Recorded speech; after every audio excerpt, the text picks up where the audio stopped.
Who said that? Again, who said that? We're talking about who said what today. Stick around. You are enjoying the Step Out and Thrive podcast.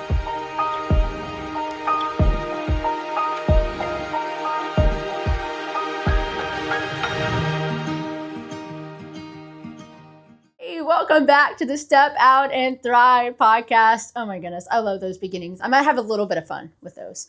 I am a normal, well, no, I'm probably not, but my name is Bethany B. Joy. I am a certified mental health coach and I own Step Out and Thrive. I offer community and connection where people can belong, become, and where you have people who believe in you, mainly for this community of faith-driven dreamers who constantly find themselves pouring out to other people. Who might walk into a room and do so much for others that they don't really feel noticed and seen themselves. I offer a place where you can connect and really get to meet other people in similar situations, but be able to take off that leadership hat and be yourself and be seen and be known and be understood. So welcome to Step Out and Thrive. And we are right in the middle of a great, awesome series. It's all about curious questions and coaching questions. And I love the one today because I actually came up with this and I got told this question. So I must ask it a lot. And I ask it of myself a lot. And I feel like God asks me this question a lot. So this is a very important question to me. And I can't wait to share more about it. So the question today is, who told you that? Who told you that? Question. It's like, well, I don't know. Who did tell me that? Okay, a lot of times people and clients and myself, I'll be thinking of a question like, man, I'm so blank. Or I can't do that because blank. Or my key moment when I notice I'm doing this the most is when I'm apologizing. Oh, I'm sorry, I blank. This happened to me a couple years ago. Some of y'all know the story. I got to go to Mexico. It was right after my divorce was beginning, and I had a great friend reach out to me and say, Bethany, I have a place in Mexico that you can go to. You just got to get there. And my first answer was no, because I would go all by myself, and I didn't want to go by myself. But it worked out where their dad was able to take them for a week. They already had a plan, and I was going to be by myself anyway. And God provided the airfare. God provided everything. And so back then, I was still driving, and I had this big minivan that I was driving. Y'all, God took care of us in so many amazing ways. I drove my little minivan up to Orlando. I found the parking garage, which I was so excited that I found the parking garage, okay? And I found this little area that was open, and I went to park in between the lines, and I remember there was a little bus that was coming behind me to pick me up, and he was like right there, and I was like trying to hurry because I didn't want to be an inconvenience for them, and I realized the way I parked was not the best. And I tried to grab my stuff and get on the bus, and I'm so sorry. I'm so stupid. I didn't mean to park like that. And he stopped me dead in my, I'll never forget this because I was actually going to push him out of the way. Like, this is how, rambunctious. I didn't want to be an inconvenience for anybody. So I literally almost pushed this poor dude out of the way, and he stopped me, and he literally went like this. And I was like, okay. And he's like, stop. He's like, who told you that? I was like, who told me what? Like, I was like he completely frazzled me up. I was like, what? And he's like, who told you your parking was bad? And at that moment, I still didn't get it. I was like, well, dude, like, look at the way I parked. He's like, I think you parked just the way that you needed to. Welcome. And I was like, oh, you ever have one of those moments where just like, I have nothing else to say. Like, you called me out. Thank you. Well done. Well done. I was just completely stuck in my tracks, but it made me think, I'm like, other people don't see it the way that I see it. That wasn't his thought. I just assumed it was his thought, but that wasn't his thought. I wasn't slowing anybody down. I came in with that interpretation. because times people told me I couldn't park straight. Times people told me that I was an inconvenience and I was too slow and I didn't have my act together and that I was an embarrassment. All of these messages, right, going through my head. And I believed in them. I told people I didn't believe in them, but I believed in them. So much so that it changed the way that I presented myself.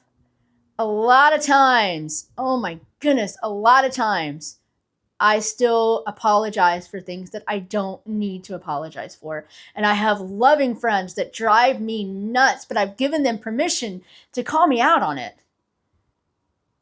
Because I need to see myself the way God sees me. I need to quit assuming that I'm a burden to other people.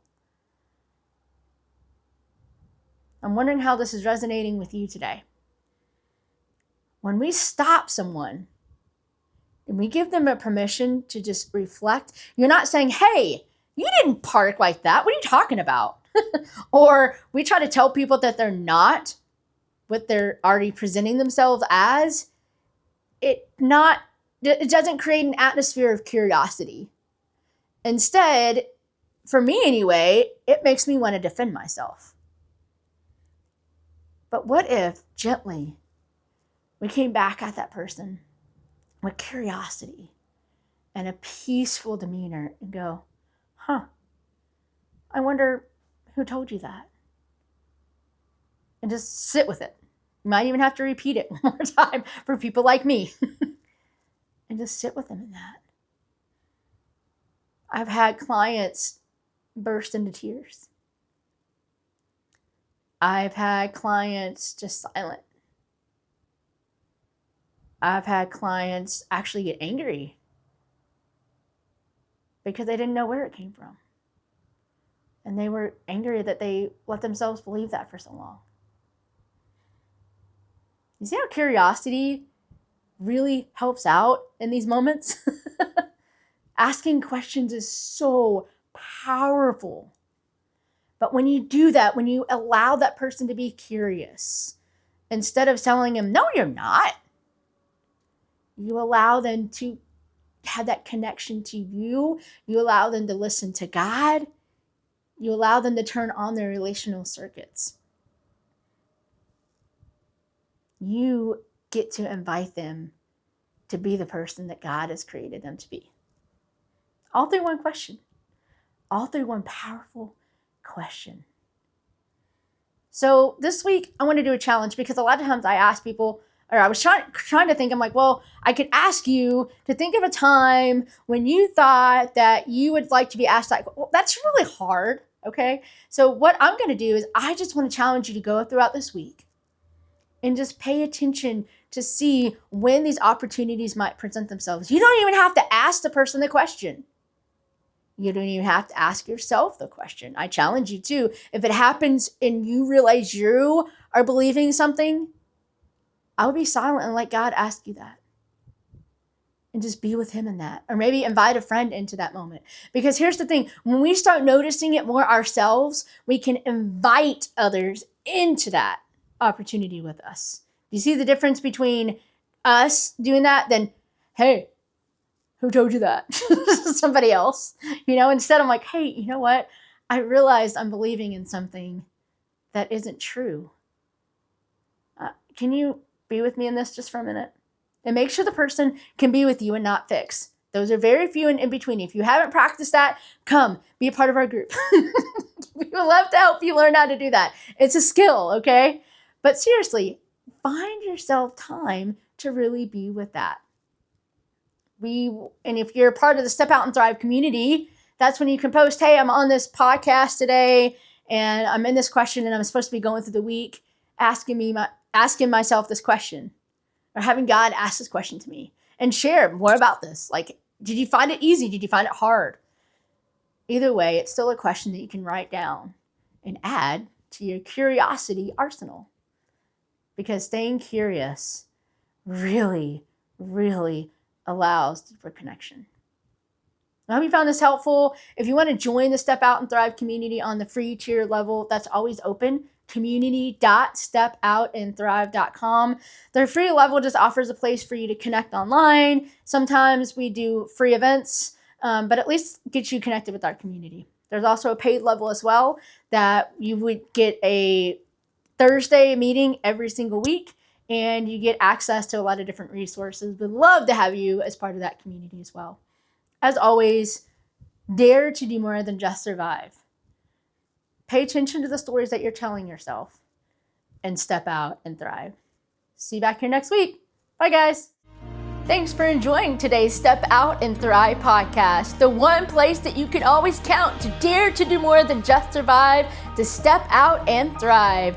As always, for more information, please check out BethanyBjoy.com or StepOutandThrive.com.